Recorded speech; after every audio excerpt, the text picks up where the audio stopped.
Greetings, everyone. Here we are, another exciting episode of Extra Hours tied to the Office Hours Global experience. If you want to find out what we're all about, Office Hours Global, that's where you'll find it. We're doing a little thing here where we're testing out some production software. We're using Vector, and we're playing around with having a panel discussion. This is the 9th time we've done it, so we're continuing every week at 6 p.m. Pacific on a Monday evening. It's Tuesday morning for me down under in South Australia. But there's 6 of us that have gathered together for production and those sorts of technical things. And so we have some familiar faces back, Alex Lindsay and John Wallace and Carl Asmussen. Is that how I say it? Sorry. Oh, I did okay. And Guy Cochran. And then I've pulled in a buddy from across the ditch in New Zealand is Adrian Watkins. Hello, Adrian. G'day, mate. G'day, how are you, mate? I'm good. I'm good. Do you know something I realized, Adrian, is that in the Olympics just recently, I saw that Australia and New Zealand used to compete together. It was like Australasia. And if that was the case this year, then we would have been 3rd in the medal tally because an extra 20 or so. What was it? New Zealand was 11 with 20 medals. We were 4th with 52. Get another 20 on top of that, we would have taken over Japan. Look out, world. Australasia is coming to get you. We'll Which see. Still have probably the worst breakdancers. No comment. Exactly. Well, yeah, I think that most people would have forgotten a lot about the Olympics, but they won't forget the breakdancing. So I think it was a good marketing ploy. So, Adrian, tell us a little bit about your industry experience and how it kind of interfaces with office hours in general. Yeah, primarily I'm a techie. I design computer systems, but of course, pretty much all of this kit runs on computers these days. So there's quite a big crossover. Been a photographer for probably as many years as the grey hairs show, and drifting into video these days because every single person wants moving pictures rather than just still ones. So yeah, lots of crossover these days, and been an office hours lurker for a number of years, and recently TDing on Sunday, and you and I did the NAB broadcast together, which was that was an amazing experience. So yeah, and this is a novelty. You know, it's 1 o'clock in the afternoon here in Kiwi land, and I'm not sort of vaguely trying to stay awake for a 2 a.m. show. It's magic. Well done. Well done. Well, we've already got some questions in, and so I'm encouraging people to vote up those questions because, as you know, some of these answers can lag on. Sometimes we all have something we want to say about them, and so it's really important that you vote up those questions. So a quick hello to a few of the people that are already in the chat. David Baskins, great to see you. Alexander Knight, John California, Carl and Tamara. Awesome to see you all there. We'll be keeping an eye on the chat and interested to see what you have to say. Now, you may have noticed that the end of last episode, we did test Carl's trivia knowledge. He did very well. I'm concerned that ChatGPT is not good enough for this. And so I'm encouraging people that are in the chat, you could DM me. We've got to do this carefully, right? So you could DM me with specific trivia questions for Carl for the end of the show. We can't put it just in the chat because then, I mean, Carl's an upstanding man, but he could Google those answers. And so we have to get him on the spot with the trivia questions. So if you think you've got a good one, you can DM me in Discord. We'll see where that goes. All right, let's get into our first question. Guy, yeah, first one's coming in. We've got one from Morgan Price in Victoria, BC, and he asks, "What accessory?" $300 US. I think it's now down to $200 on special. Essentially, it has the same capsule from the 416, but it has its own battery, lithium-ion battery, so it handles phantom power. But if it receives phantom power, it will turn off the battery. So essentially, it's a clone of a 416, but it has battery, so you can use it on cameras that don't have phantom power. There'll be my 2 suggestions for screen or display and a microphone. Nice. Alex? Yeah, I agree a lot with Carl. And the 416 is great. I'd probably have, for me, if I'm doing interviews, I usually have 3 of them. So I have 2 primary and backup above, and then I usually have 1 up that I capture if they lean forward. And then I would also think about some labs. You may have labs and want to do some kind of wireless capture. It's really good, especially if you're overseas, to capture. I mean, of course, you know, the Sanken Cost 11 is a really good solution for a lab, since you didn't say how much you wanted to spend. And so I would think about those. You're going to have a wireless backpack on the less expensive version. Probably the Deities is good. On the more expensive version, I'd probably lean towards the sound devices. I would typically, for transmission, I would use Electrosonics a lot. You know, we have Electrosonics that we've used. They've been supporting us, and I love the Electrosonics. But I would want to have one that did record on board.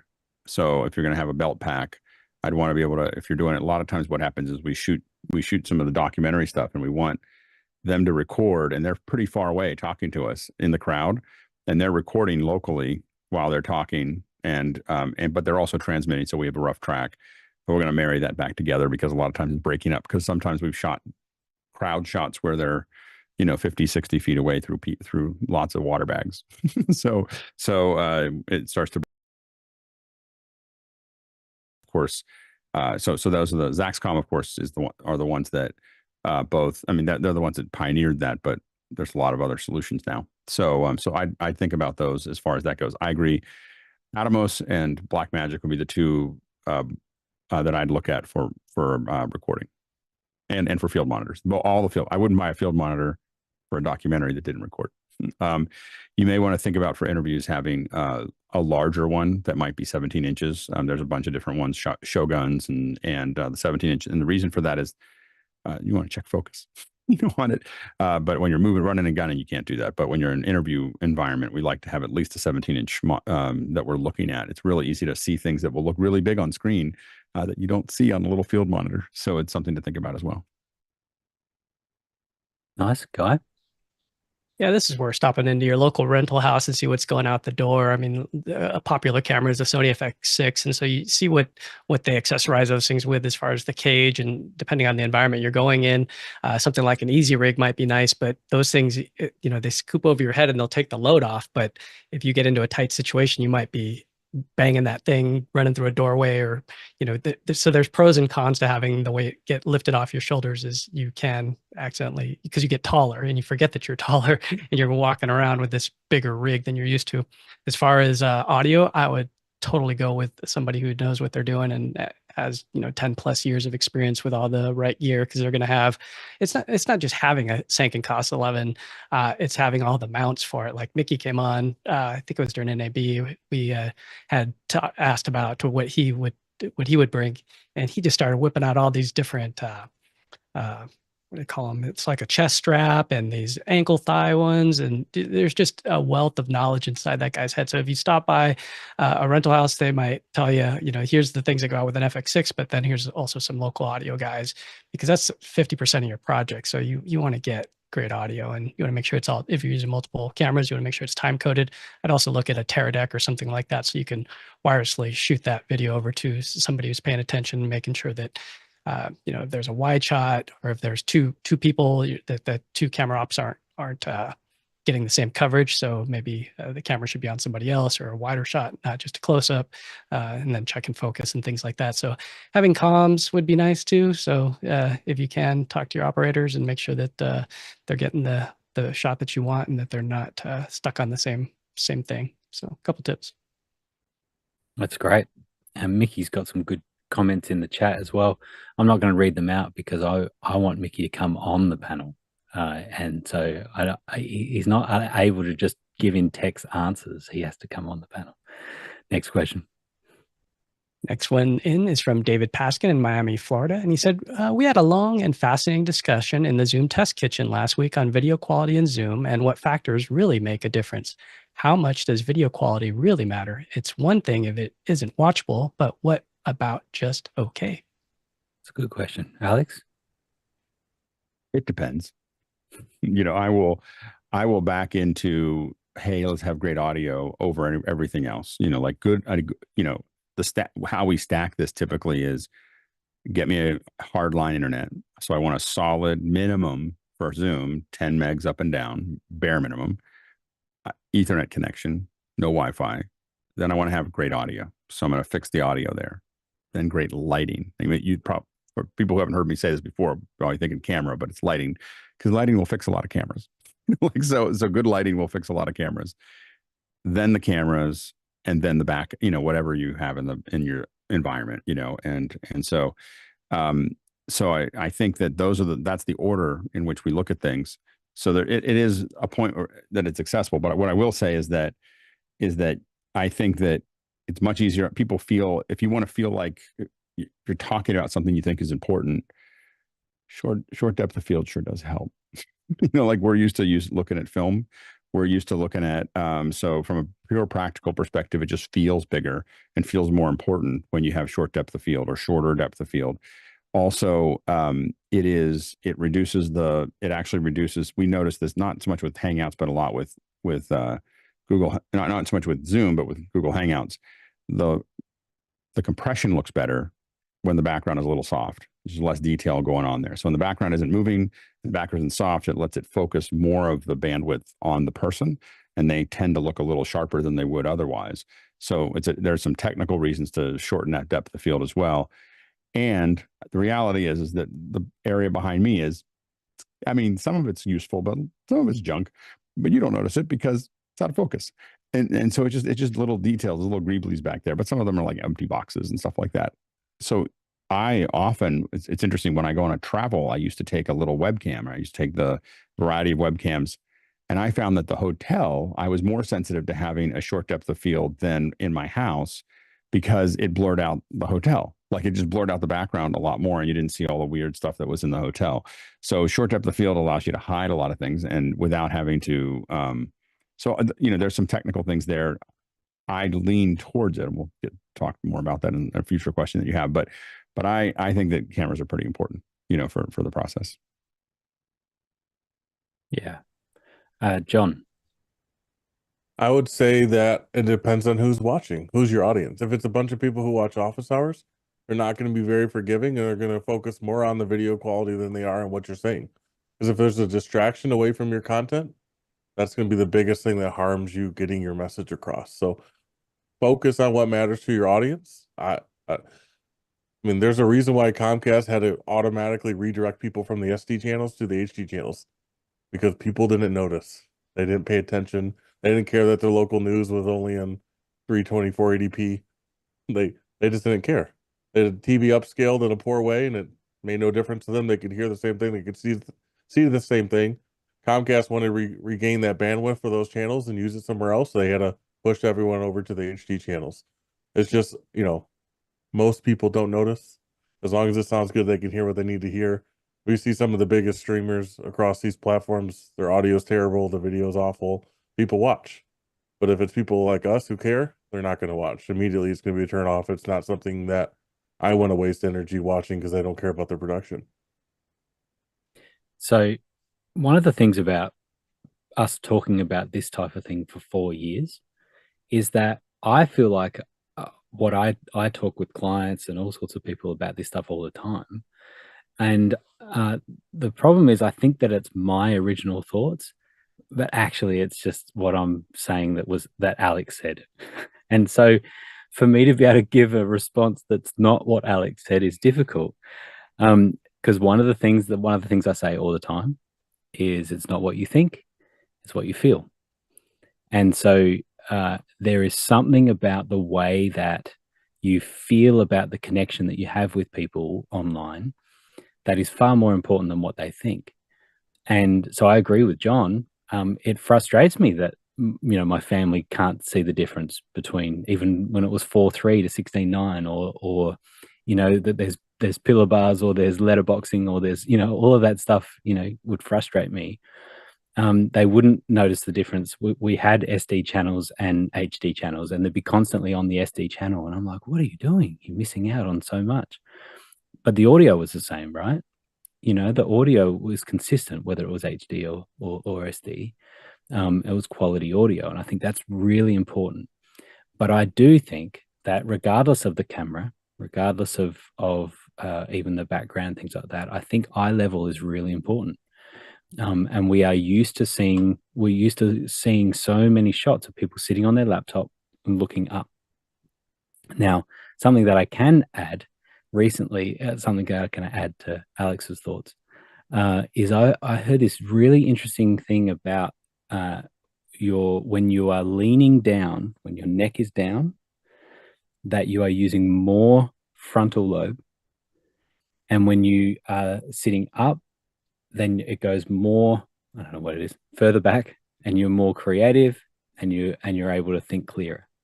There's something physically about leaning down. And so often when we're hunched over a laptop, there is a different process that's going on than when we're sitting up. And that's just from a physical point of view. But for how the audience feels when you're talking to them at their eye level, which is your eye level, it feels different. And that's what we want to get to. It makes people notice. I mean, we can say that people don't necessarily understand the differences or things, but how many of us have been on calls and people are like, whoa, your camera looks amazing. And that's from anyone, right? Once a day. So they do notice, right? Yeah. And it happens constantly where people are like, whoa, you look like you're on TV or whatever it is. But there is also an authority that happens when you have good audio. Good audio is the key, but also video. When your video looks great, it's not jumping around, half your face isn't disappearing because you're using a virtual background or a green screen or something that's just not working that well. It's really clear that it's just one of those distractions that's the cognitive load that's not there for people. Alex, did I cover all the dot points? Yeah, no, absolutely. And I think that the thing is that that it's really important. A lot of times when we talk about feeling something or not feeling something, is oftentimes people make a bunch of subconscious decisions about things that are far more important and far more far-reaching than what they notice.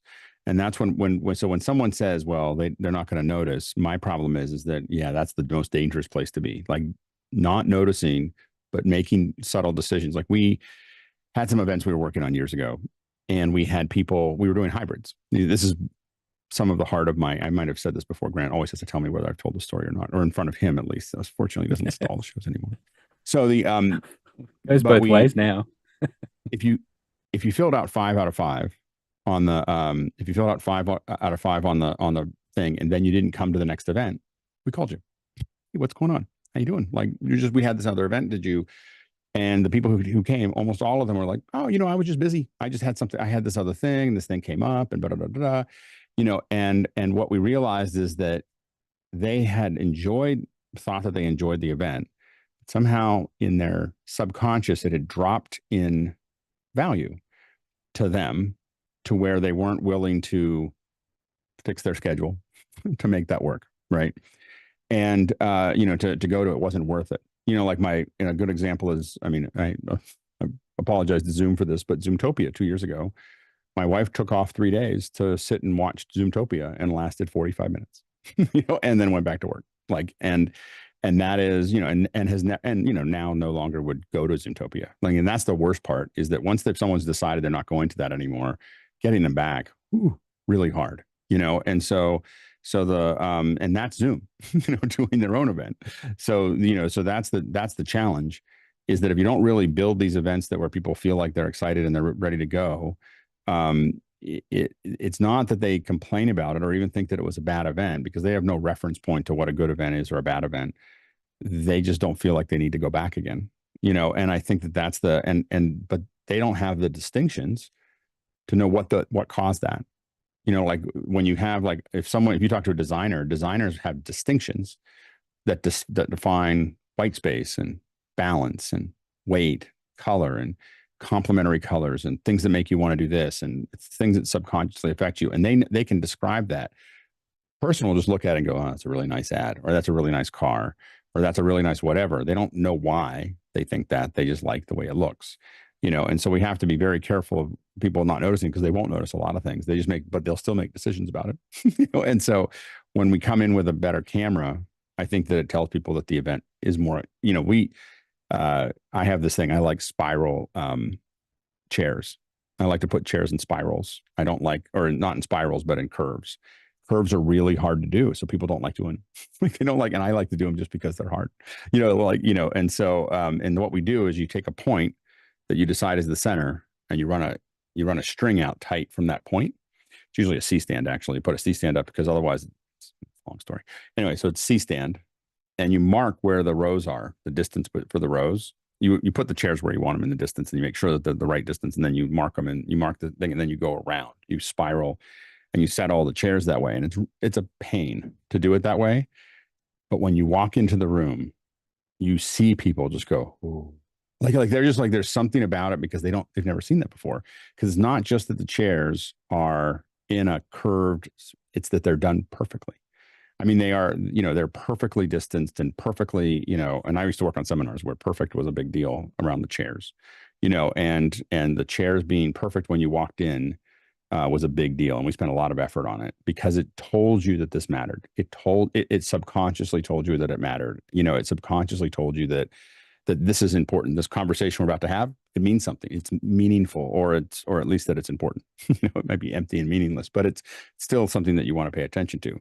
So, so that's I think that when we say, oh, those things don't matter, people aren't going to notice, we always have to be careful because they're still making decisions. Even when people don't notice, they make decisions all the time. We're decision-making machines. Yeah, I totally agree. And I think the chairs is a good example of thought has gone into it, and preparation has gone into it, and how often. Yeah. All I was gonna say is the other thing is the carpet. Have you ever done this thing where you vacuum a carpet that looked fine, and suddenly the whole room looks amazing, and you didn't know, you can't see what it was, but you took something invisible out that suddenly had the place look nicer, you know, and you just didn't notice it, and you couldn't put your finger on it. It's just, but when you pull it out, just that little layer of dust or grit or whatever is gone, and suddenly it looks different. Yeah, agreed. It is the little things, and I think that planning and being well prepared for whatever we do is actually can be more important than, you know, how we look and how we sound and all of that. And actually, behavior is what we're talking about. Behavior in meetings is really important. So, how much do you talk over people? How much are you cutting it in? You know, I notice it all the time. Actually, some really considerate behavior in these meetings goes a long way. And you pair that then with really good audio and video, and the authority comes through, right? When you take a moment, you just breathe, you take a little beat, you listen to what people say, you refer to what people have said, and you respond really concisely. That has a lot of power. Guy? Yeah, one of the little things I always do before I start a meeting is create a new meeting and just go in and test my audio and video. So I go to the little caret next to the audio tab, and I go to test my audio and video. Because the worst is when you get into a meeting and there's somebody who's going to spend 5 minutes messing around with that stuff. So coming in prepared and ready to rock and roll, have all your notes or whatever you need, so that you're going to maintain eye contact, so you're going to not look like you're distracted looking at something else. So just being present, being there. So that's a big part of it all. I mean, if I see somebody distracted, I'm just like, hey, I got another meeting, got to go, see ya, catch up with you later. You know, it's not worth my time if they're not paying attention, then it's just, what am I doing here? Yeah. Timing is a massive thing, isn't it? Actually being prepared. Inevitably dropping in late. Yeah, it's bad. I have this thing that we're trying to find things for answers. So it's not always the case. But if I'm in a meeting with someone, you'll always notice that if I'm in a meeting with a client or a partner, that my hands will always be like this. It'll always be, I'll just be listening and I'll be nodding and my hands are up like this. And what I'm subtly telling them is that I'm not doing anything else. Like this is, both my hands are up. I'm not checking my email. I'm not texting. I'm not searching the web I'm not on Amazon. I'm not doing any of those things. I'm just listening to you. Like, and if you sit here and nod like this and you're just there, it does something. Like it affects people, and anybody who does NLP will tell you that there's lots of things people don't notice that affects them. I've never done NLP, but I know people who have. And if someone shakes my hand and grabs my elbow, I immediately, this whole little thing turns on of like, oh, you did NLP. There's a weird way that you can they'll grab onto your elbow when they do it. I'm like, oh, there's a filter that you go through immediately if you do that with me. So, Adrian.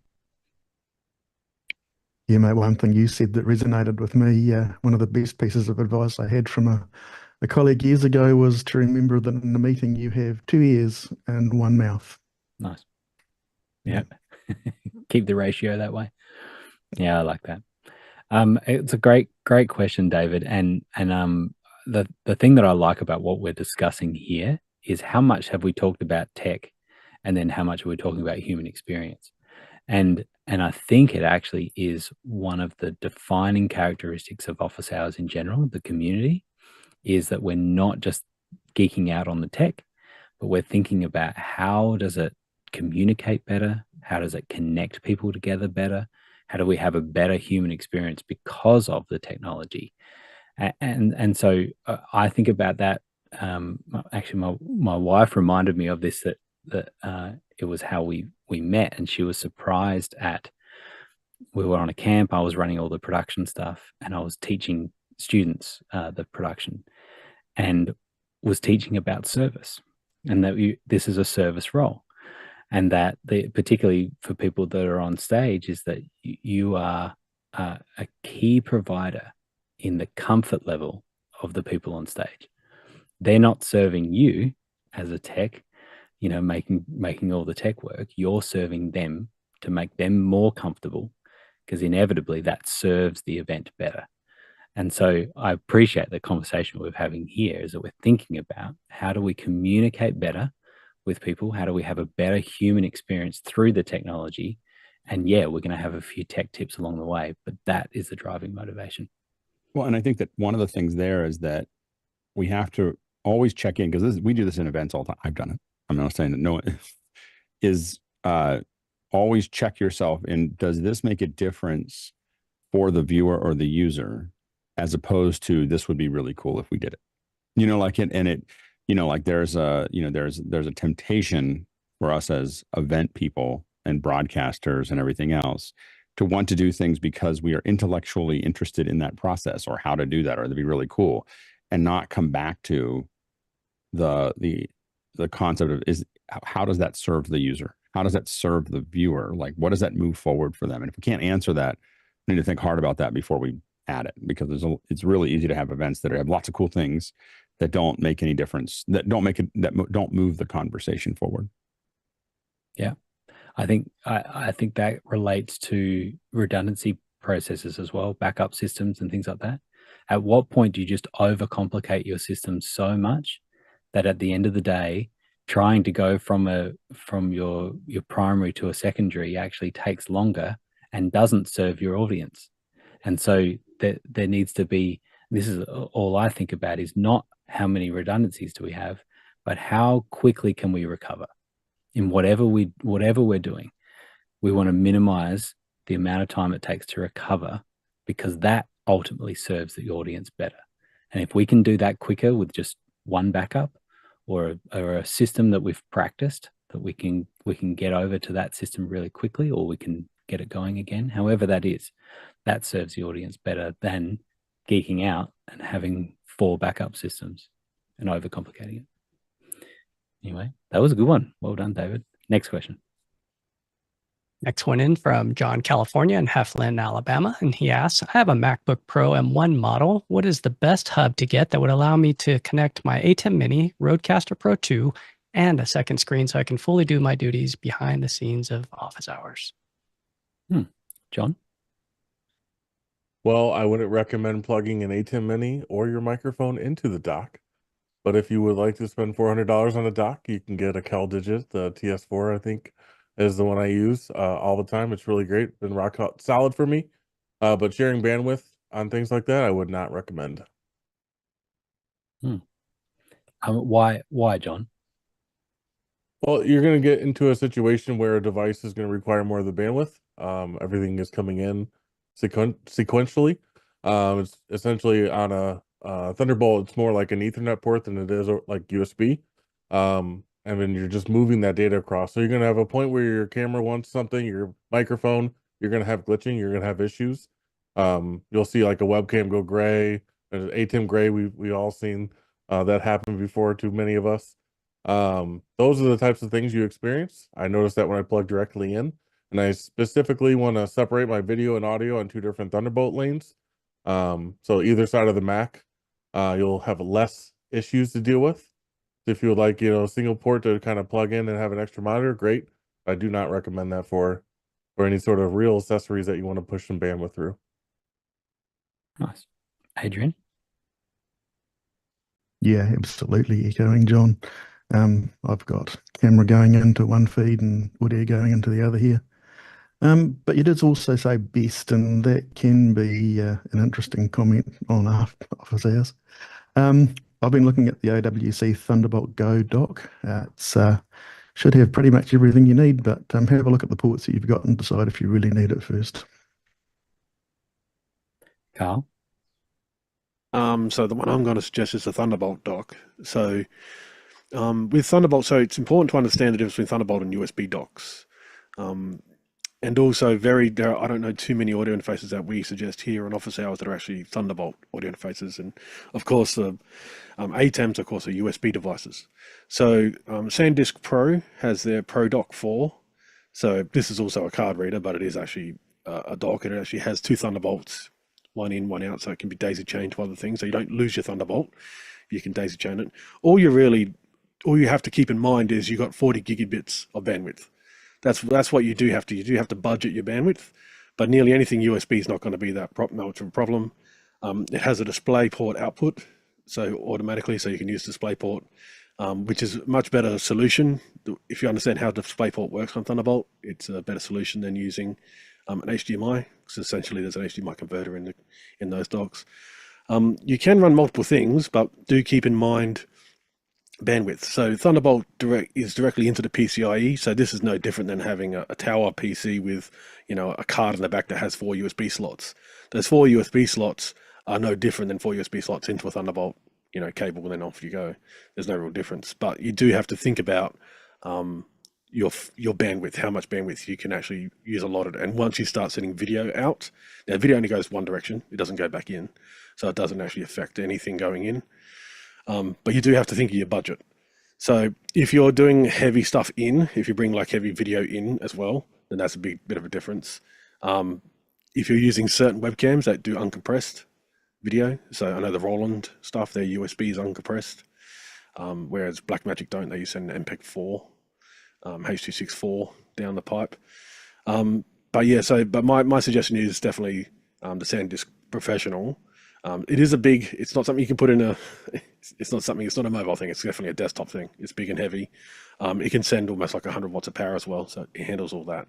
So it's no different than some other brands, but when you see this one and you see the advantage of this one, it may tick the boxes more than other brands that do the same thing. And it's still about $350, $400, so it's not on the cheaper side either. Yeah, I've got a pluggable. These are the ones that I've got actually in a rack behind me, a flight rack. We've got 4 of these docks in there. And the reason that we tested a few and we went with this one because it does Mac and PC very well. And so HDMI, you can do 2 display ports at 2 HDMI out on a Mac, and you can do up to 4 outputs on a PC. This is not quite right because the one that I've got has 2.5 gig Ethernet, which I really like as well. and then the 96 watt or close to 100 watt power as well. And so when we're doing these on-site shows, we've now got this flight rack that we can just connect up to 4 laptops and just a single Thunderbolt cable. Now, what we did do was we lashed out for the Apple 10-foot Thunderbolt 4 cables, which were like $200 or something each. Like it's crazy. So I feel like I've spent $1,000 on these 4 cables, but they're really awesome cables. And since everything is running on it, it was really important to have the right cable. And yeah, that says Thunderbolt 3. So there's a Thunderbolt 4 version, which is what we have, which is the 2.5 gig Ethernet. So I don't disagree, John. I don't disagree with what you're saying. It's just that for the convenience and the way that we've ran it with backups and things, we're having great success with that. It's working really well, so that we're doing dual outs, dual monitor outs. We're doing Dante audio across it, and we do have, to your point, Carl, we do have video coming back as well on those, and it's working really well. So I highly recommend those. The rack is super cool. We're really happy. We've got these three different racks that sort of go in these 1607s cases, Pelican Air cases, and we fly around. They're all under 50 pound, so we can take it on any airline, and it works great. Anyway, next question. Next one in from David Paskin in Miami, Florida. And he asks, thanks to this community, I am no longer joining a Zoom without my full studio setup. And if I absolutely must, I most definitely do not turn my mic or camera on. What are your MVPs for joining and actually participating in a Zoom meeting at this point? Alex? It depends. So if we're just talking, if I'm in a meeting of people that I just know, and I know we're not trying to show anything, and it's kind of internal to office hours or internal to my company or people that I know, I will tend to go and jump on an audio, and I use the if I have it sitting here, I'm sure I have it on these little open comms, and they're nice and quiet. You don't hear a lot, and because I think really well when I'm walking around. So I like to walk around, and I like to fiddle with things. It actually gets my juices flowing, and I can brainstorm more easily than when I sit. So I don't like to really sit and brainstorm, because I just don't do it as well. Any external meeting, just about, unless I'm in the car and cannot avoid it, every external meeting is where I'm at right now. Like that's, I and my schedule kind of wraps around like when I leave the house, and everything else is all connected to me being on these meetings. I came barreling home today because I had a 1 o'clock meeting with a partner, and I got here at 12:57 for a 1 o'clock meeting. But I definitely, make it a priority not to talk on the phone if it's something that I need to move an idea forward. Carl? So my minimum would probably be continuity camera from the iPhone. So that'll be my camera. Lighting. So even just facing a window during the day, that'll be another one. And microphone. So I have I think it's a Paulson lav mic it's a 3-meter cable. So it works to plug-in power, so you can do it to that. So, but the thing is, if you have a Mac Mini or the MacBook Airs, I believe any that have the headphone socket, the headphone socket is also, it's actually a 4-pole input. So it actually takes plug-in power microphones. A lot of people forget this. So it's a very similar connector to that's found on the actual, the body packs you'll get from like Sennheiser or Sony. It's pretty much the same thing. So if you plug that in, you don't have to have any audio interface. You've got a lav mic. Now, a lav mic isn't perfect, but this is minimum. So essentially just a lav mic that's close. My iPhone, usually with a telephoto lens on, that allows me to frame like this, not have a crazy wide frame, and it makes it a little bit easier too. I also have, I can't remember who makes it. It's a monopod with a little tripod at the bottom, but it can go to about 5.5 feet. It collapses down to something the size of a zucchini. So it collapses down really small, but it can go. Yeah, it's like pretty much the size of a zucchini. Was that over in the other zucchini room. for scale? Hey, The zucchini for we scale. measuring bananas around. So it's a bit longer than a banana. But Is this that is for the quite Ulanzi, amazing. mate? And it'll handle the weight of pretty much a mirrorless camera or light, of iPhone perfect. But it has a ball head I've got on top. So essentially, I can put this anywhere, I can put it on a table. Its footprint can be as big as a CD to as wide as like a pizza box. So you can make the footprint as big as you want. It's very stable. It has a bit of weight to it, especially at the bottom. So it's not going to fall around. And that's it. So pretty much a small kind of tripod-ish thing. iPhone, lav mic, and I'm using a Mac, so a Mac. Those and a light source, be it an open window or if you've got a light source. That's kind of the minimum I'll have just to turning my video on in a Zoom meeting. And generally, I won't come into a Zoom meeting unless I turn my video on, unless it's a webinar kind of scenario. So I was just double checking because zucchinis and bananas are significant. They can be significant difference in the size. So we just got to get this clear in these measurements. Is that the Ulanzi tripod you've got there, Carl? So what I'm using right now is the Manfrotto B3. So this is like kind of 2 zucchinis when it's folded down. Maybe a squash, maybe a large squash, but the other one I've got it's essentially just like one leg of a tripod that's collapsed. So it's about half the size of a monopod, I guess. But it's for iPhone, holding the iPhone, it's a game changer for me. Rather than setting up selfie sticks that had little legs and stuff, they're terrible because they fall around. This one's actually, it's got a bit of weight to it, but that's personally my choice for. And pretty much you can fit it into a backpack, fit it into anything. But you do want to have your camera at the right height. Now, we spoke about this before. You want to be at eye level. So what this does allows me to use continuity camera, which is USB connection to my Mac. And what it does, it allows me to get that camera in the telephoto lens mode at eye level. So essentially, it's got to replicate what I have right here. I won't get the depth of field I have. I won't have the microphone I have. But that's kind of my minimal viable product to get into Zoom. Good. Next question. Next one in is from Paul Wallace in Austin, Texas. And Paul asks, what are the best cities for tech workers in the world? And he's got a link here to techtarget.com. Alex? Ones with bandwidth.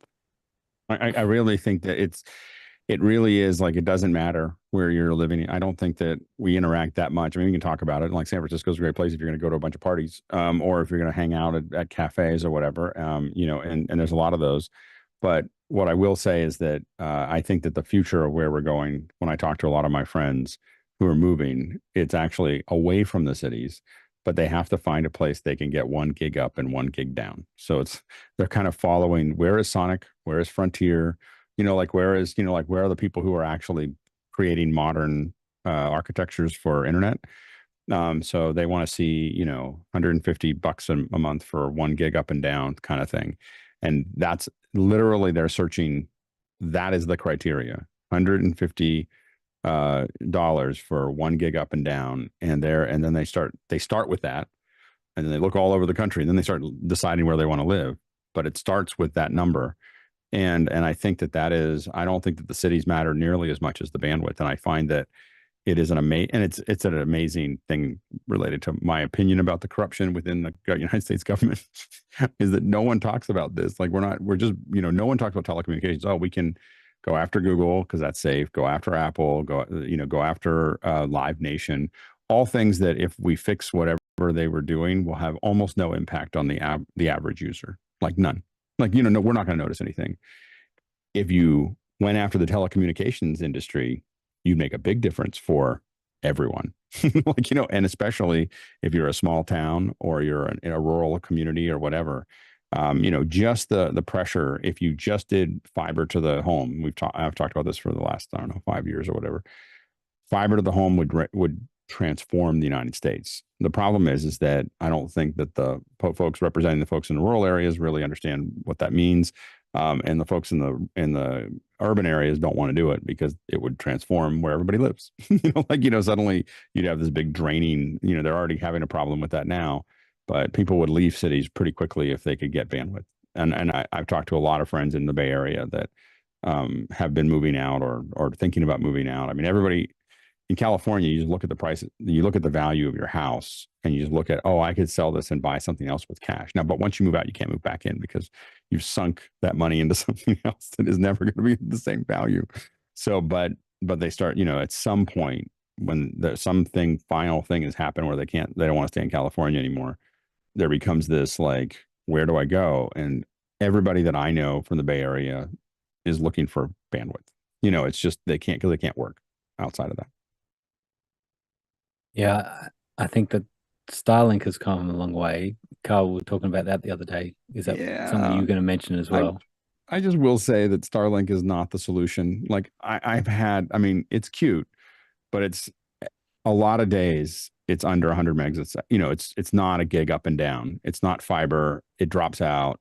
I know that'll get there someday, but it really, I have to admit that I have one, and I've used it in things and I think it's great as a backup, but I feel like it's janky, like it's a janky solution compared to I would never go say I'm going to work somewhere. I'm going to go buy a house and live somewhere based on I'm dependent on Starlink. That's from my personal experience of using Starlink. I would not lay like, this is what I'm going to go move for if I was serious about bandwidth.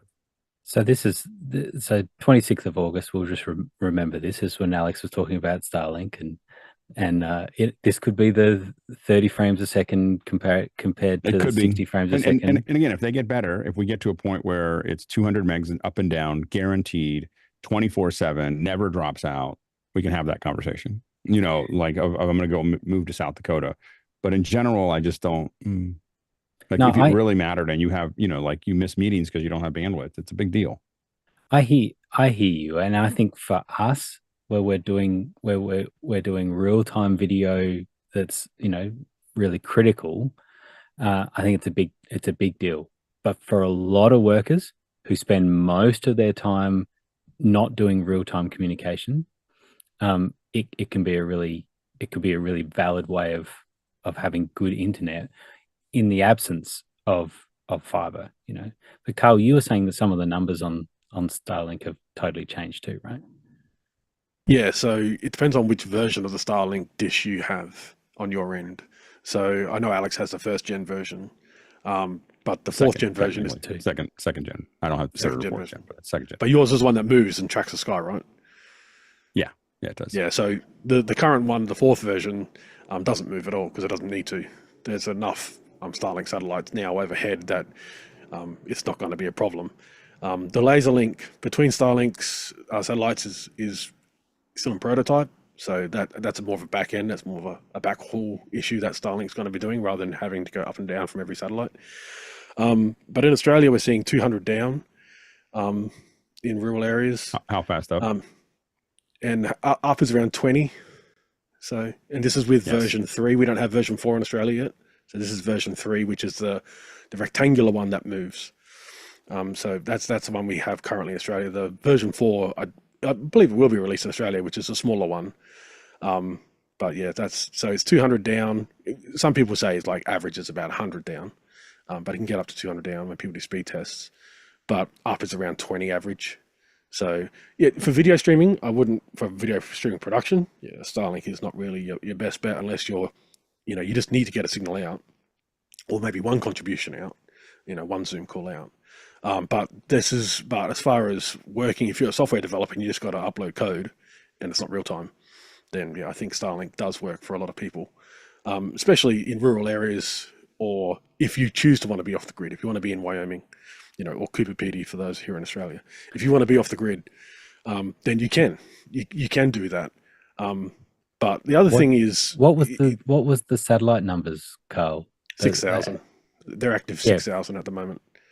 Yeah, so, from what? That was a big change. So when they first launched, when you could first purchase as a person, they had, I think, 450 or 500 satellites in operation. That's when they first launched their commercial venture outside of SpaceX and Tesla testing it. So I believe it was around 500 launched, about 450 active with the ground stations, and of course North America only at that time, I believe. But now they're at 6,000 active with ground stations all over the world, and the laser link, which is in prototype at the moment. And then if you do want to choose to, if you need, like, if you're an enterprise, essentially, you can spend about $1 million on a ground station, and that'll give you a dedicated speeds. They don't really talk about those because I think it's a cost per month. Depends on how much you get, because it can talk to multiple satellites simultaneously, yada, yada. But I know the installation is about $1.2 million for that kind of installation. But it's going back to the question that Paul asked, it depends like what type of tech job you're looking at. Because there are hardware, like if you want to work for NVIDIA, for instance, that's a lot of hardware. They're just trying to build as much hardware as they can, as fast as they can. And so I know a lot of those are going into states that support those kind of hardware developments. I know Texas, where you are right now, actually Austin area is actually one of the biggest. I know Taiwanese Semiconductor Manufacturing Corporation is there. Samsung is there. That's where all the AMM processors are made. They're made in the Austin area. This has a lot to do with the Texas government having certain legislation to help companies, tax offset, whatever that is, as far as a company is concerned. So, and then you've got other sinks of entrepreneurs, which would be Washington State, the Bay Area, of course, moving out, maybe out into the east. You've still got New York, is because there's people who want to have those jobs in New York. So New York is still a hub for a lot of things. New York's a hub for a lot of different industries. But I think where you are right now is, as far as tech jobs, as far as not the cost of living being a little bit lower, I think Austin, or that Texas area, is booming at the moment. And Elon, of course, has moved the headquarters of Tesla to Texas.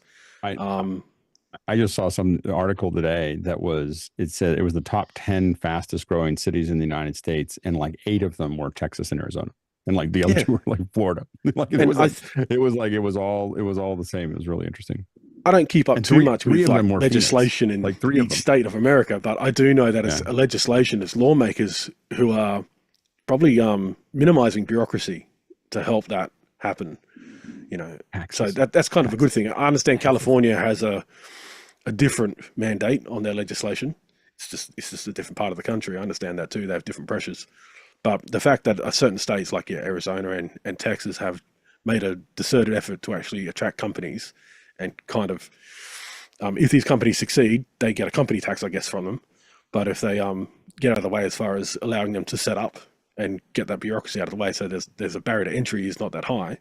Hence, I understand why the first Giga factory was actually in Nevada. It was because the state government took away a lot of the pain points of starting the company, or starting the Giga factory in Nevada there, outside Reno. So I think it's a lot of those things actually right now. Of course, in the past, it was climate.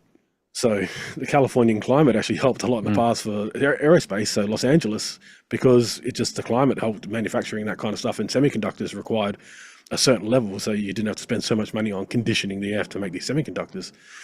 So I understand that's why San Jose and Los Angeles in the southern area of California and San Diego got a lot of defense contracts based on that kind of technology back in the day. And then, of course, civilian entities came in, like Intel, Hewlett Packard, and all those guys. They started out there in the West as well. And there's a great documentary about Silicon Valley where it shows that Silicon Valley was created because Stanford had a bunch of extra land, and they gave it to people. They gave it to these companies to get started. They saw it as an investment opportunity for their students to have somewhere to go. And so they gave a lot of land away in the 50s and 60s, and that became Silicon Valley, but I can say that I'm actively, like, I have to make a decision. My kids graduate high school in 3 years, and it's all wide open gate. Like, are we going to stay? Are we going to leave? And so I'm researching this constantly to figure out what states we're looking at. We may stay, but even as an individual, in California, you just have to really think hard about it. It's got to be really worth it, because it's really expensive to live here. Yeah. Outside of America, I know that Bangalore and India, so a lot of tech jobs in India at the moment, and also in Eastern Europe. So there's a lot of confidence in Eastern Europe that are attracting business out there as well. So, and of course, you've still got your centers in London, those kind of things. So there's going to be big tech centers in there. But as you know, London is as expensive as California to live. So you've got that added problem as well. So, Guy, Alex was saying about just 1 gig up and down. Like that sounds pretty slow. MVP, yeah, so up MVP, up minimum here, viable product, not what I want. 10 I'm hey, only you saying- started the bandwidth thing. So yeah, I'm up here in the Oh, man. Northwest, we have the fastest internet available for residential, and you can get 50 gigabit here for $900 a month. I opted for the 10 gigabit plan, which is $300 a month, and for 5 gig, it's $120 a month, and that is up and down. Pretty amazing. How often do you back up the internet? Like, I'm just curious. Like, do you do it like do you run like a nightly Get the whole backup or a thing, weekly backup? you know, Yeah, just like get I the just turn it on, petabytes it's backed here. up. Yeah, Yeah, exactly. we needed lots more power. Guy has an extra button on YouTube. It just says download. It's not for one video. It's just for all of them, and so you can just download YouTube offline mode. The whole thing. Yeah, and How being an often do you advocate see- for do you ever the see when you're downloading something? Do you ever see like 2 gigs per second? Like on the little I don't know if you have it, but like on like I have like iStat iStat. menu or whatever. Mm. Do you ever see like a gig a second or only when I hit like speed test do I actually watch that stuff. I mean, everything Yeah. happens so fast. Most of the machines are on 2.5 gig. Only a couple of them are Everything's actually on 10. Yeah, it's so fast. But being an advocate for the listener who may be just driving along, the article actually says number 1, San Francisco, 2, and remember this is world. So Bangalore, India, Seattle, Washington, Zurich, Switzerland, Washington, D.C., London, England, Toronto, Canada, Austin, Texas, Singapore, and Berlin, Germany. Hmm. There you go. Well done. All right. Next question. Next one in is from me, and I asked, what would you like to see office hours do at the next NAB? Alex? I wasn't expecting to get be Oh, first. no, So the I think that I was pretty excited about what we did on the last NAB. I think that a bunch of stuff worked. I think that the table we really have to think about, like, do we need it? Like it's a huge lift on our end to support the table there. And so I guess the question that I had, and I don't have an answer yet, but the question I had is, could we just interview people on stand up we got a wireless rig? Could we do the interview that we do there? Do we need a table to do that? And I think it was good because it allowed us to experiment with some stuff with Zoom. I think that what was great is having a place to go so that it gives us our wireless systems a rest. In a perfect world, I think that I would lean towards one live view and one live view that can go anywhere. And that was the power of the live view, is that anywhere in Vegas, we could go and do an interview.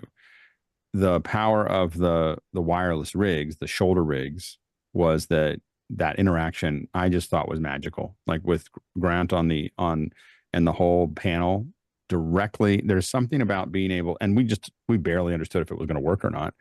Literally, not all the pieces had worked until we got there. I had a lot of pieces that had all worked individually, but they hadn't been like all working together until we were at the venue, that night before. And so it was like, oh, it's working. But I think that it was like, so we first started with light mat. So we started with light mat, and we had already had something with Cinegear. So I knew that I think it was Matt was really good. And that was an easy one. So I was like, oh, this is working. This looks pretty good. I was excited. It's when we went to the Lindsay Opticals, which I literally picked because they had my name. Like I just literally let's go see. Let's do one here.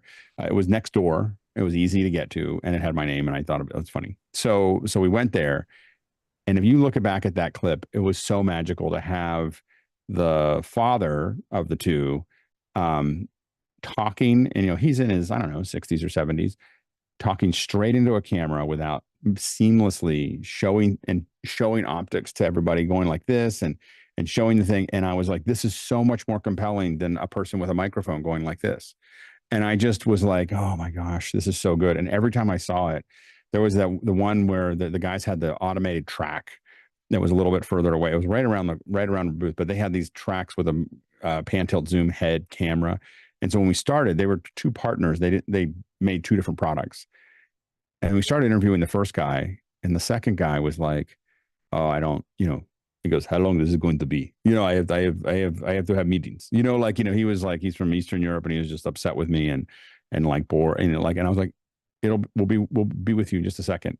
And it came around, he was a little curmudgeon-y. And then within a minute or two, he was like showing people things. And I was just looking at a picture of it recently that I took while it was happening. And it was just, he was so into it, and I love that experience, and I want to use it more. We haven't, and so I love that experience a lot, but I love the fact that the live view will take us anywhere. A little more latency, but the live view will take us anywhere. So those are the two that are important. And I guess if we have the budget and time and everything else, the table is still give someone who doesn't have somewhere to go. I think we just had to get more of a rig around it, so we get overhead shots, and really we had that, but it was, and what made that work at all was the Sony cameras, the FR7s, because short depth of field, we were in a really bad part of the worst part. We were happy to have a space, but we were kind of in the worst part of the hall. So we had a longer time with the people at the booth as well, and it felt different. You pull them away from their booth. You say, can we have 20 minutes, half an hour, and can we, dive into some general industry stuff with you, as well as what you're pushing. That worked really well. But I also think that that we can do more of just the kind of the Google Street View of the floor. It's like, can we just get this sense of, even to the point of doing something like Street View, where you can look at all the the aisles and kind of go up and down, and then people can make some suggestions about, I saw this, or that type of thing could be really cool, especially in a Vision Pro. And then I don't have to fly over there. Adrian, what were you thinking? The crosses that I got the most feedback on would be the low latency bidirectional ones. We were in the booths and literally talking to people, and it felt from this side that you were actually talking to them. And as you said, Alex, that was something magical. It's just a completely different connection to a stand up, talk to camera. And it's not just the camera experience, but part of it was that I can bring experts in from all over the world that can't be there. They can't be there for a whole wide variety of reasons, but they're able to be available. And so we get their life experience, their knowledge, their, all of that brought to bear, instead of whoever has the mic, whoever could make it with the mic to ask questions, which was often me, but the point is that having a direct link, and not having them say, can you ask them this, or can we ask you this, but just having them ask them. I felt like we could leverage that into a larger panel, asking more questions directly. All those things are possible, which I think is just really, I find to be, and it drives the person on the thing to look straight into the camera. And so that straight into the camera for the audience, you just feel like they're talking right to you. Yeah. The other one that was really good was one of the last crosses with the live view, when you were heading out to another part of the arena, and we could actually see things that were going on, like Grant says, like it was the Vision Pro, and you could look around and see things. So we got to see the rest of the site, which was very cool. Carl? One of the things I remember, because we divided up the hour into 3 different chunks last time, where we did a table, a live hit, and I believe it was kind of pre-records. That was kind of the intention of that third. There's no pre-record. There was no pre-records. It was to a different. It was to a different. I'm very against pre-records. And the one thing I thought that we could have done more of was a quick. I know we thought about doing this with iPhone. You don't have to do it with an iPhone, but having someone from the office hours community give a 2-minute, 3-minute talk about what's happening at a booth, rather than going to a PR person. Because going to that PR person slows down the messaging so much that we can only see so much. Where if we do these fast hits, where we go out live for like 2 or 3 minutes to a booth, but it's actually the office hour person who's sat at that booth for 10 minutes talking to the PR person, getting all the information, and then reporting back live in 2 or 3 minutes to cover what that booth is doing. We could hit so many more of the booths that only have PR people there that are not going to be the most dynamic. And if you look at the really old I think it's hidden on my channel or on Pixel Core's channel or whatever. You'll see me doing that, exactly what you're saying. Yeah. And what I would do is like I went to IBC with my brother and I went to with a variety of different people for other ones. But what I did is I did exactly what you're saying, which is that I would ask everybody the questions. I would store that in short-term memory and spit it out in 2 or 3 minutes. I'm just explaining everything, walking through it, and doing all this stuff without interviewing anybody. And I would do 20 or 30 of those in a day. You know, like I would, you know, just blow them all out.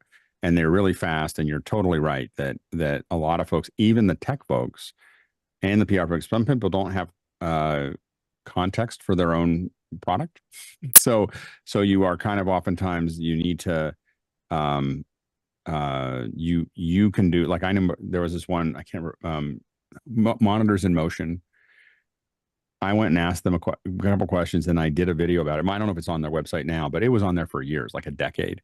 Like that was the front page, was me explaining their monitors. Because when I finished it, the person, I don't know, from some executive at Monitors in Motion said, that's the best description of our monitors that we've ever had.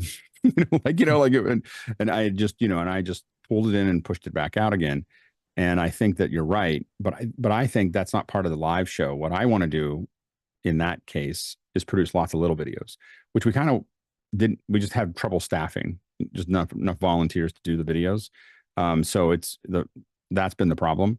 But I think, and that's why if we make the mistake we made in some of the earlier ones is requiring lots of editing. So for me, it's all like it's a single, like just lop the ends off and post it.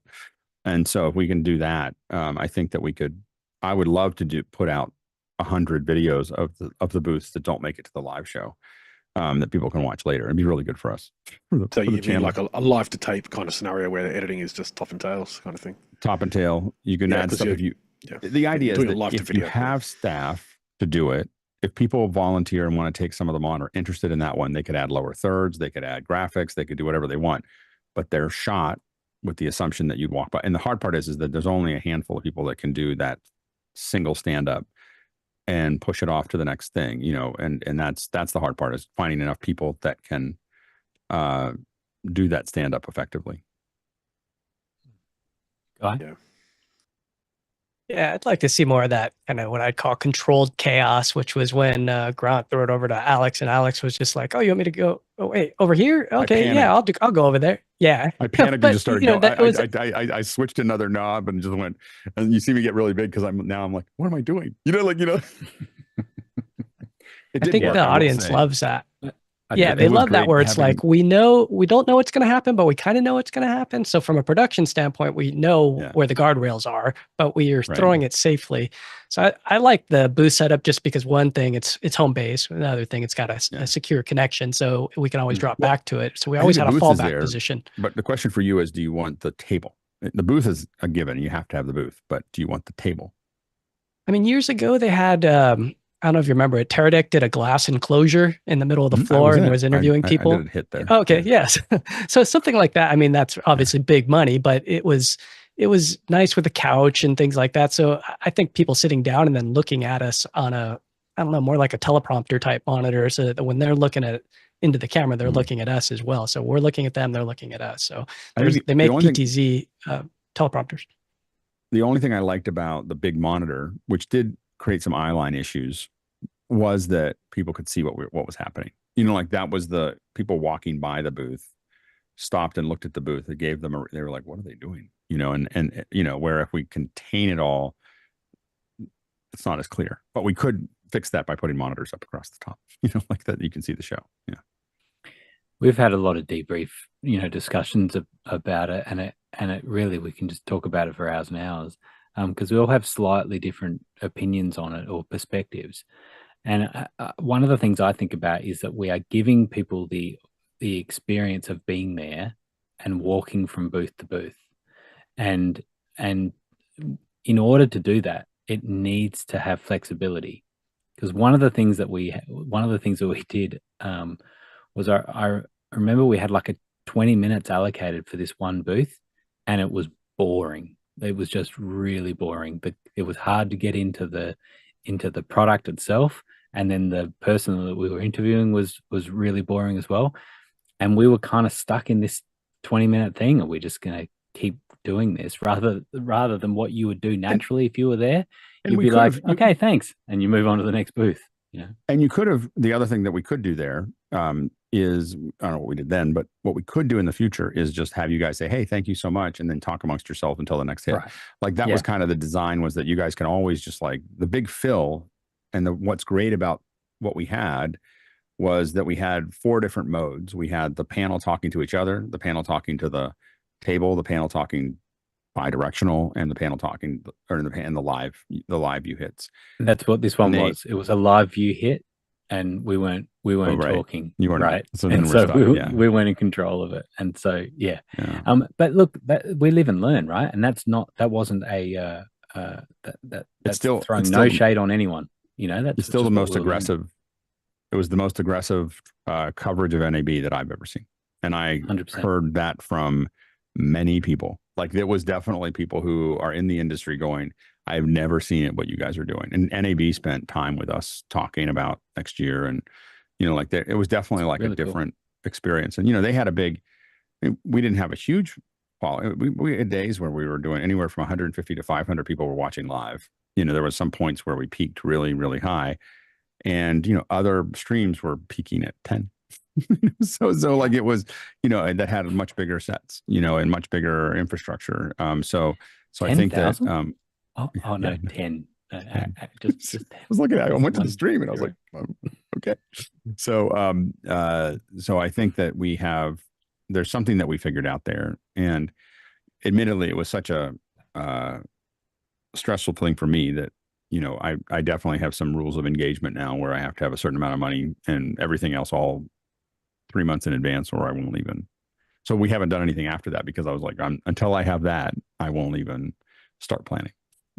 like I just, you know, like I won't even, I'll just keep, we're not doing that one this year. And so, but I had a great meeting today, and I think that next year could be good. So we'll see. Guy. Yeah, as an advocate for Jeff, because I know he's cutting behind the scenes. He keeps talking about this Agito thing, which looks like this. It's like a RC wheel car thing with a big pedestal that can take a camera up. So I noticed that one of our operators got pretty tired, pretty fatigued with that big rig. So if we're going for 3 days, having something like this where, you know, we could wheel it around. I've done a couple shows with these carts, and something like this would just be miraculous. That one's a low mode, but you get the idea of what this thing could look like. So the other thing that I feel like is necessary, based on exactly what you said, watching the camera operators get kind of work, is the easy rig. Like I wouldn't have them do handheld without easy rigs the next time. You know, like it has to, something like that. A big thing comes over your head. Up and over. Now you can, because I know people who do those for hours and hours and hours without needing to stop. So that's the other thing to look at. All right. Well, we look forward to more of those discussions. There'll be plenty more, I'm sure. Next question. Next one in from David Paskin in Miami, Florida. And David asks, I've been noticing lately as Leo has made the shift to his attic, how poor many of his guests look. Poor framing, virtual backdrops, etc. Are there reasons other than being audio first that Leo doesn't have higher standards for how his shows look? John? I think it comes down to capacity. He has the capacity to produce a well done audio podcast, and they don't have the resources currently to do everything else that as required to make a show look better than that. If he's solo one-handing this from his attic, it sounds good. Mostly looks good. He doesn't have any rules, I don't think, around virtual backgrounds, and you know, the Simpsons background from the Sunday was a great example of that. I think it's just a capacity thing. They're trying to produce a show that people can listen to. I think like 95% of their audience only listens to the podcast version of it, no video. So why put the effort there when most of your audience doesn't care?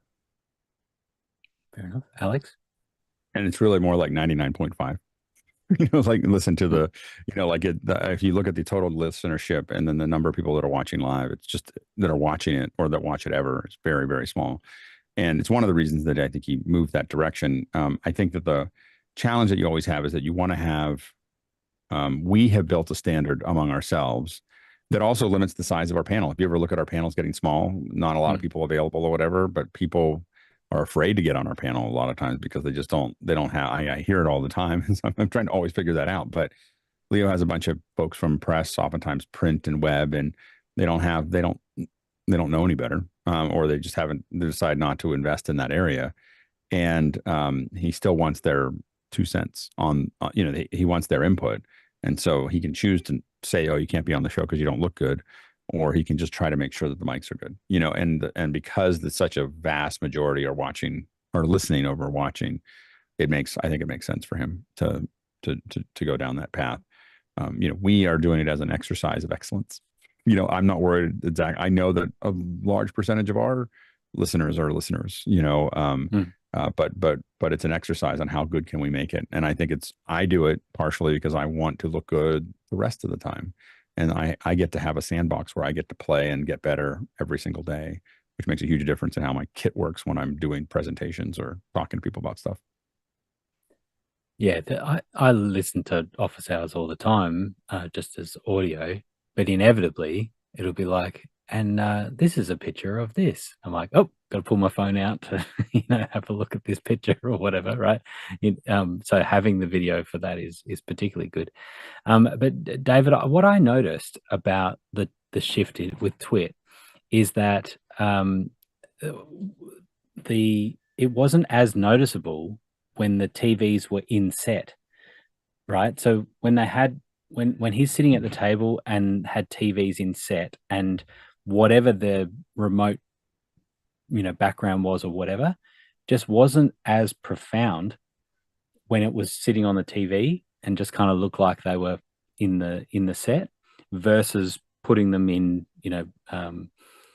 some sort of super source, or set up an ME where you're seeing them much more in your face.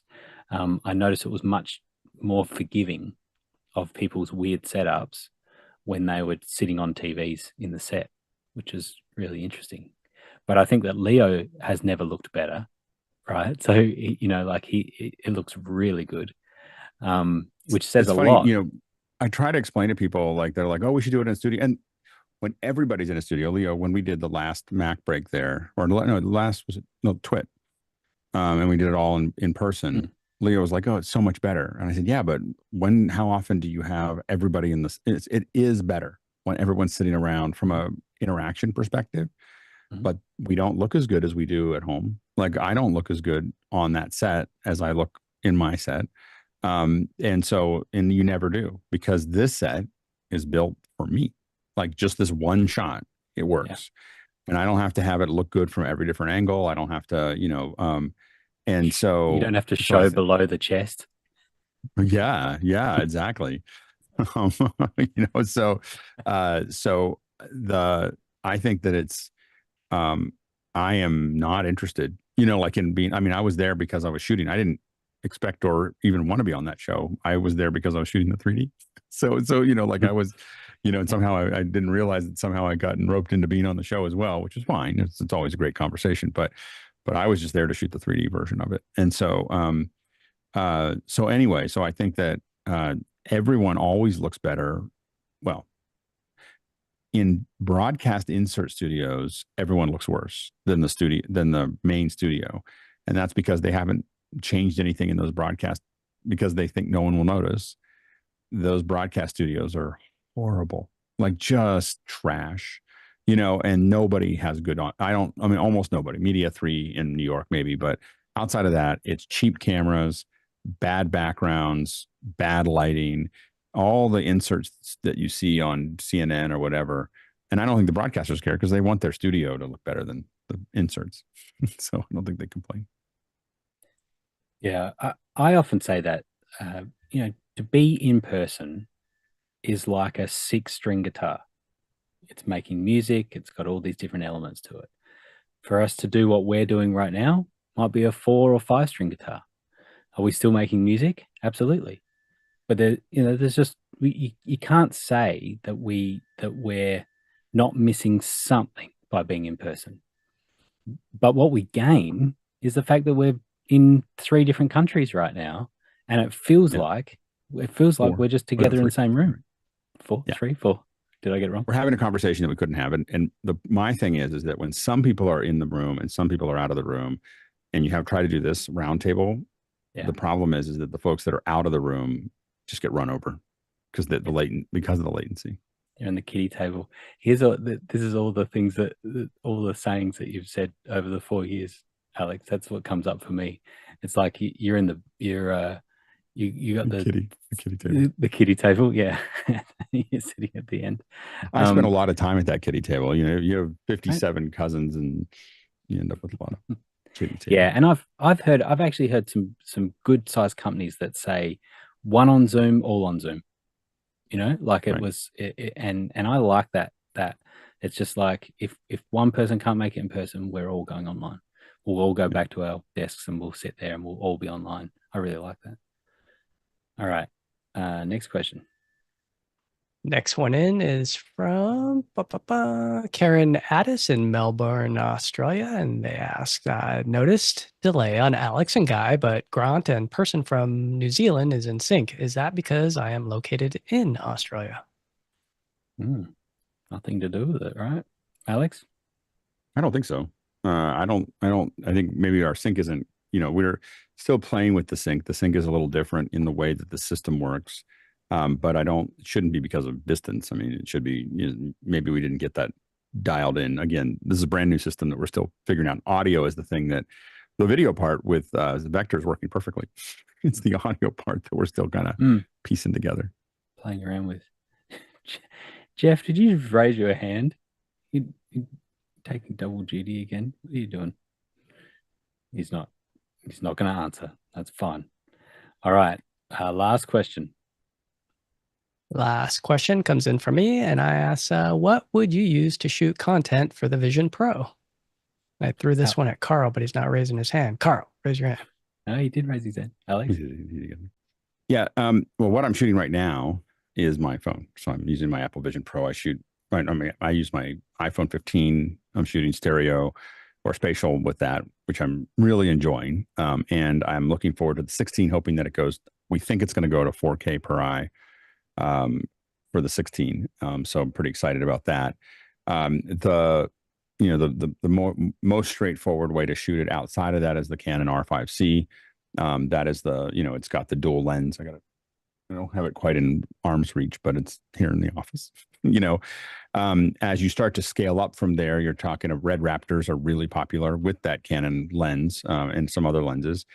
So you have the Red Raptors, and then we also see Komodos and the last one that I shot that we were shooting stuff for was in 16:9 was were 2 Red Raptors that were going through a prism. So, or not a prism, but a mirror, so that we could get we had control of interaxial.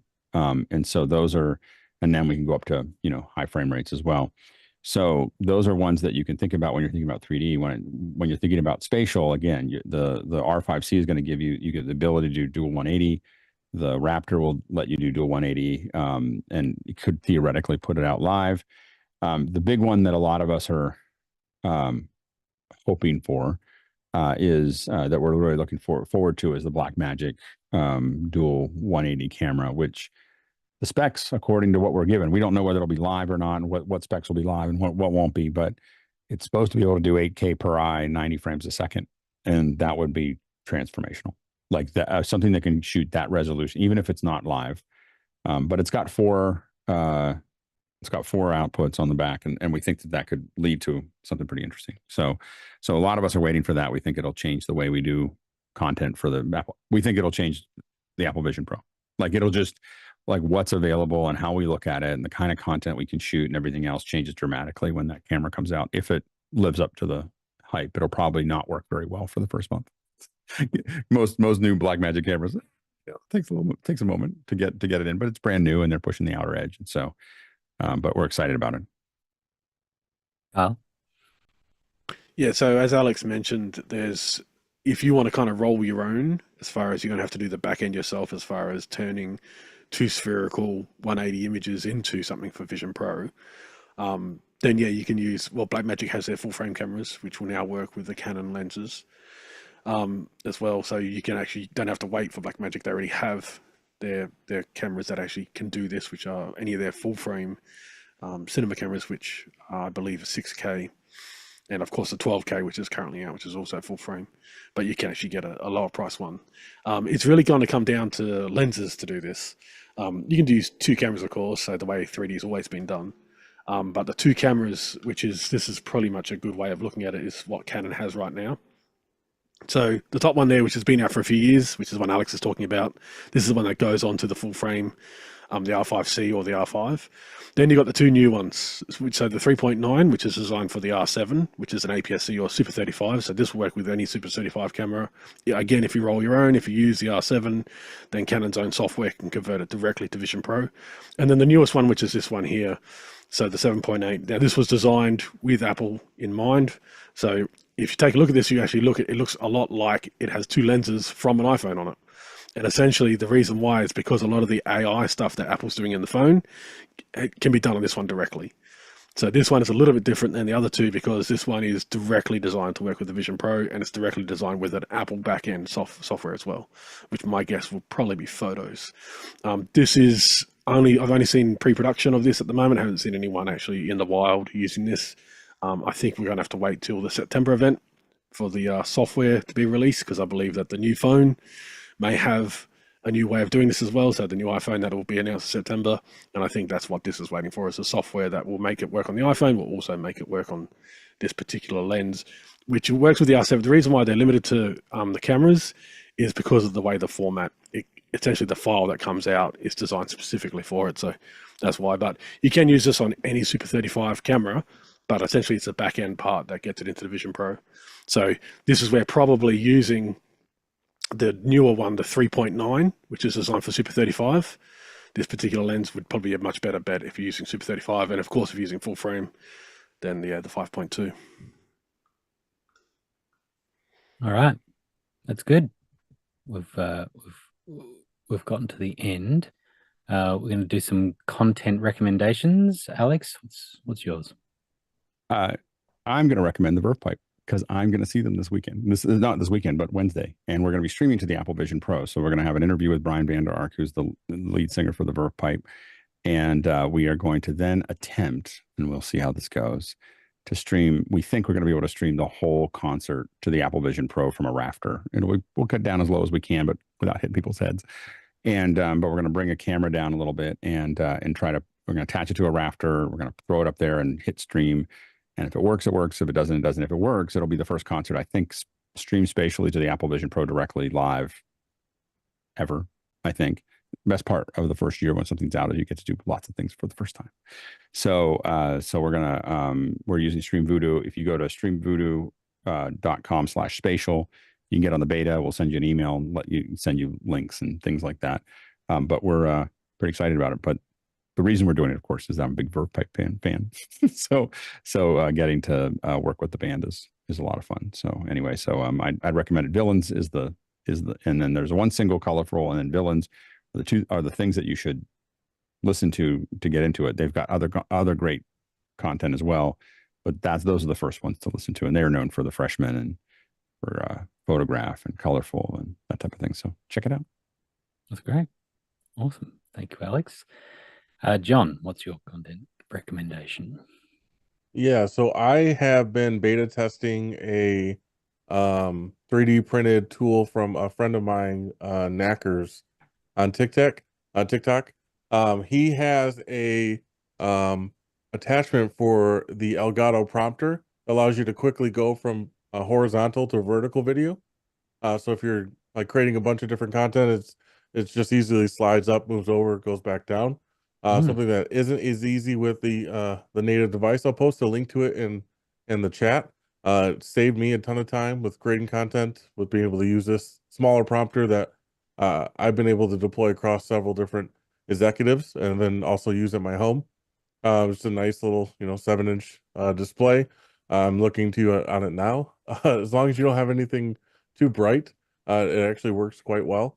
Otherwise, it starts kind of blowing you out, which is unfortunate. But a little polarizing filter on the camera helps that as well. But I definitely recommend picking up. The link is bad. I will find a new link for you. Apologize. I definitely recommend picking up. It's worth $50. He creates a lot of good content. Really interesting work of design uses photogrammetry to make his 3D prints. So it's just been interesting to learn and see from him, and found a little niche for him, and it's created a really useful tool for me. So there's my recommendation. That's great. Guy? Yeah, mine would be this 4K Blu-ray that came out called The Last Waltz. And the thing that just blows my mind is that Martin Scorsese shot this thing in 1978 with film. It's 3 cameras, 4-hour plus long concert, and they're loading film. You could see them, and this is the fun part if you've ever been a camera operator at a show, and you have to see these guys changing film loads behind. But it's Bob Dylan, Van Morrison, and like I barely even recognize these guys because they're so young.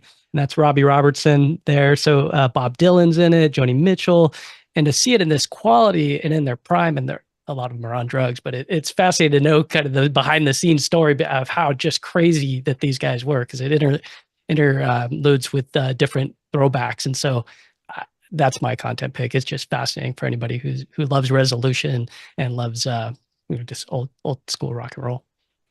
So you got it on a Blu-ray. Is it streaming as well? Do you know? So I bought it on Apple TV. I have yet to get the Blu-ray yet, but there's a cool spot online where you could actually pull frames. Somebody took the time to put the Blu-ray frames on, and it shows the bit rate. I'll put a link in the chat to it. It's amazing that you can pull stills from certain sections, so you could compare the DVD versus the HD versus the Blu-ray, and it's all online. So you can look at Joni Mitchell's, like you could see the fall off on how the film like bloomed out because the hair light, the stage light was hitting her from a certain angle. It's really cool to analyze. That's great. Adrian, what have you got? I actually just wrapped up this week is the preliminary America's Cup racing out of Barcelona. Watching AC-75s ripping along at about 80 to 90 kilometers an hour, flying across the water. But the on-screen graphics that originated from Animation Research down in Dunedin in New Zealand are absolutely worth a look, seeing how they overlay the wind patterns on the water and make what can be quite a boring sport interesting for people to look at. All right. Carl, give your recommendation, and then we've got some trivia for you. So my recommendation is about to start live in, I guess, about 4 hours. So that is the Polaris program. So it launches in about 4 hours. So this is a very interesting program. So it's a commercial program. So there's no government. So this is all privately funded. The Polaris Dawn is the one that's happening. That's going to be happening today. We're launching today. It's going to happen over the next week, and it's going to have the first commercial spacewalk ever. So apparently all 4 members. So essentially there is only one door to this spacecraft. There's no airlock. So when they open up the front door, everyone inside, there'll be 4 people inside, 2 SpaceX employees and 2 private citizens. They'll all be exposed to the vacuum of space, and they'll all take turns to spend about 10 or 20 minutes on this thing. Essentially, it looks like a walking frame attached to the front of the Dragon there. So they're not going to actually go out floating, which is something you don't generally want to do, and you can't really do much anyway because you don't have anything to push against. So essentially, they're going to have at least their feet touching this. In freestanding, there'll be cameras on the actual the dock hatch that you'll see there. So this will be done live, my guess via X, and of course people will be restreaming it on YouTube. They do have a lot of live events coming up as well. So there's going to be a lot of live stuff, which we don't normally see too often. And there's a lot of experiments they're running over the days. So this is the first time we've seen a commercial, what we call an EVA suit. So this is a suit that's designed to go outside into space. The last time one of these was developed was, I think, in the early 80s, which was the last time they made a major change to this, which was for the Space Shuttle program. The early Space Shuttle program used modified ones from the Apollo program, or it's technically the Skylab program. And then they updated them in the, I think, 81, 82. That's essentially, they were behind time for the shuttle. But yeah, so this is going to be a first for a lot of things. But this particular launch will happen later on today, about 4 hours. There'll be a night launch from Florida. And then it's going to last for 5 nights, 6 days, and then return Atlantic or into the Gulf of Mexico when it returns, most likely, but they can return anywhere. It depends on their requirements. They're not going to the International Space Station. They're going to be the highest flying astronauts since the Apollo program. So since Apollo 17 returned from the moon, no human has ventured further from the Earth than these people will. That'll happen in the next 24 hours. So in their very first 24 hours, they're going to go out to around, let's see, about 4 times the distance of the International Space Station from Earth.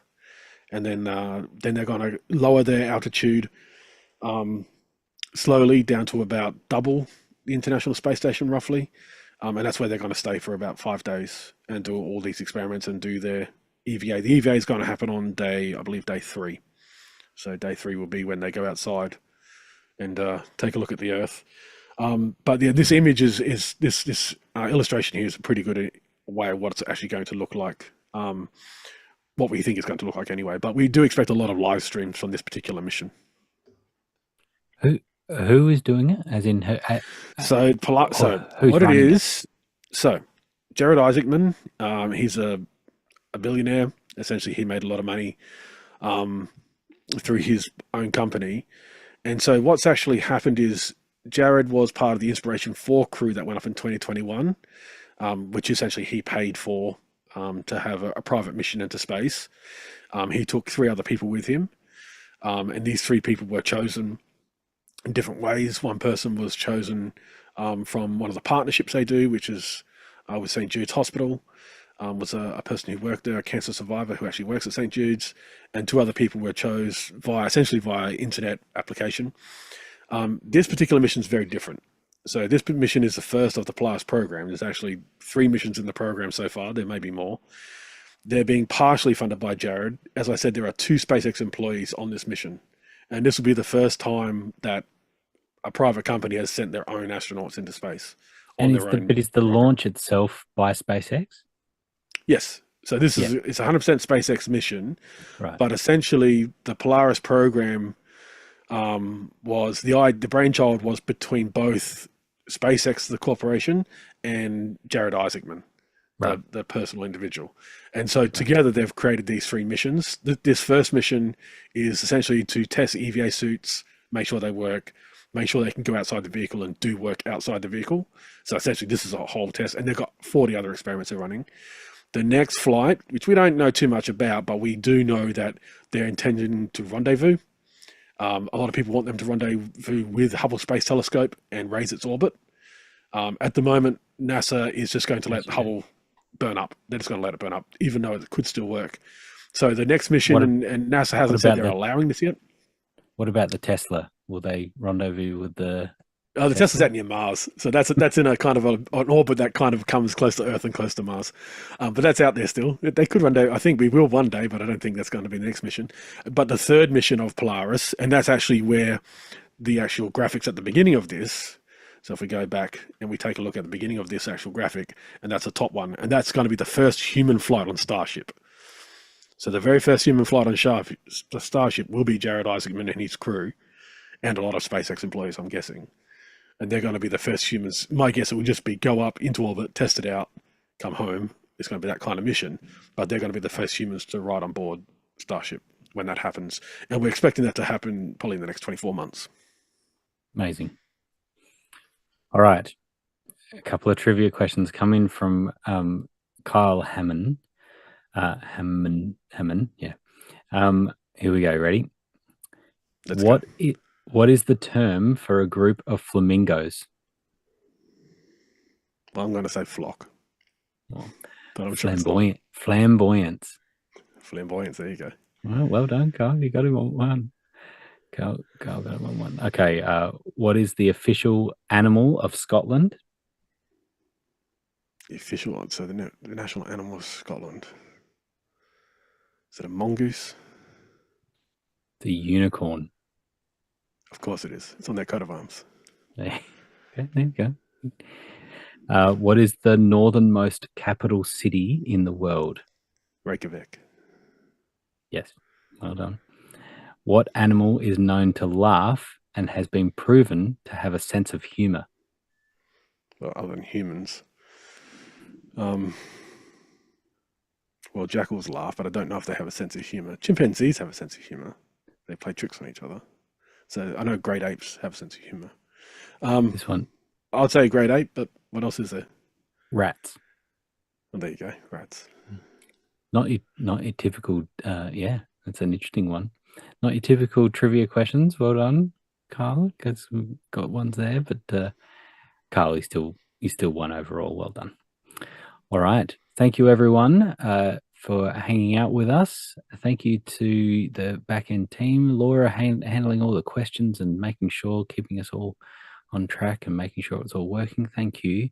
And then to Taylor and to Jeff, 1F Jeff, for getting the instance up. I think Jonas had a hand in that as well, clicking a few buttons, making some things happen. So there's a few extra people that were making it happen tonight, testing it all out. And thank you to the great questions that we had. We had questions in before we started, which was great. We even had to push a couple back, which is awesome. So it's good to have about 90 or 100 people or so with us watching tonight, which is awesome. And so the Tlaloc traversal tonight was 19,000 miles, 30,000 kilometers.